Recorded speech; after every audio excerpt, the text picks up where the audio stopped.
माझं नाव अभिजित थोरात.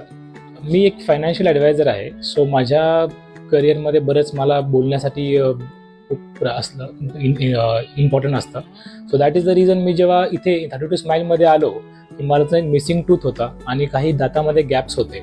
सो मला डॉक्टर मिलिंद दर्डाने काही कन्सल्ट केले की येस, हे गॅप्स आणि मिसिंग टूथ तुझ्या प्रोफेशनल करिअर डिस्टर्ब न करता within 6 months to year down the line तू कसं काय एक्झॅक्टली ह्यातून बाहेर पडू शकतो.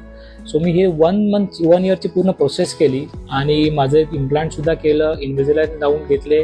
सो आता मला परफेक्टली स्माईल छान झाली आहे. ॲज वेल ॲज माझं कुठलंही प्रोफेशनल डिस्टर्ब न होता माझं एक्झॅक्टली मला हवे तसे गोष्टीमध्ये मला रिझल्ट मिळाला. सो 32 स्माईलमध्ये आल्यामुळे मीच नाही, फक्त माझ्या फॅमिलीला, माझी मुलगी, माझे आई वडील सगळ्यांना खूप छान एक्सपिरियन्स आलेला आहे. So I definitely recommend 32 smile. Thank you.